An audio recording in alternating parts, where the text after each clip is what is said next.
తమ్ముళ్ళు ఎలా ఉన్నారు? హరహర మహాదేవ శంభో శంకర.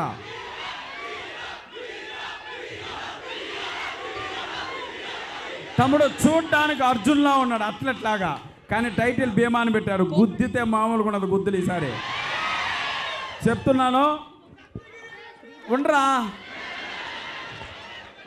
ఆ ట్రైలర్లో ఒక డైలాగ్ ఉంది, ఊచకోత అనేది. అన్న థియేటర్లో కలెక్షన్లో ఊచకోత మార్చి 8 స్టార్ట్ అవుతుంది. మళ్ళీ మనం అన్నని ఒక గొప్ప కమర్షియల్ హీరోగా చూడబోతున్నాం కలెక్షన్ల పరంగా. ఇంకో విషయం, ఈ మధ్యకాలం డివైన్టీ ఉన్న మూవీలన్నీ పెద్ద హిట్ అయినాయి. జై హనుమాన్ అవన్నీ. ఇది ఏకంగా శివుణ్ణే పట్టుకొచ్చాం పైనుంచి. మన రాధామోహన్ గారికి ఒక్క 200 కోట్లు ఇచ్చేస్తే సరిపోద్ది, చాలు కదన్నా. ఓ 200 కోట్లు రాసుకుందాం. మార్చి 8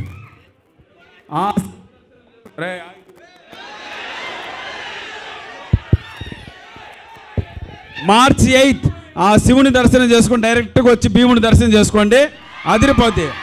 ట్రైలర్ అయితే నిజంగా చెప్తున్నాను, పూనకాలు తెప్పించిందా మీకు? Welcome to Telugu cinema industry. Harsha గారు సార్, సీరియస్గా చెప్తున్నాను, ఈ మధ్య కాలంలో ఇంత టెంపో ఉన్న ట్రైలర్ చూడలేదు సార్. తప్పకుండా రేపు ఇదే టెంపో ఆ థియేటర్లో కాసుల వర్షం కురిపించాలని మనస్ఫూర్తిగా కోరుకుంటూ, హరహర మహాదేవ శంభో శంకర. నాతో పాటు సార్ అనండి, హరహర మహాదేవ శంభో శంకర. జై భీమ్, జై భీమా. అది ఎవరు? Thank you sir, thank you so much. అప్పటి నుంచి ఒక హీరోయిన్ భలే ఉందిరా పక్కన కదా.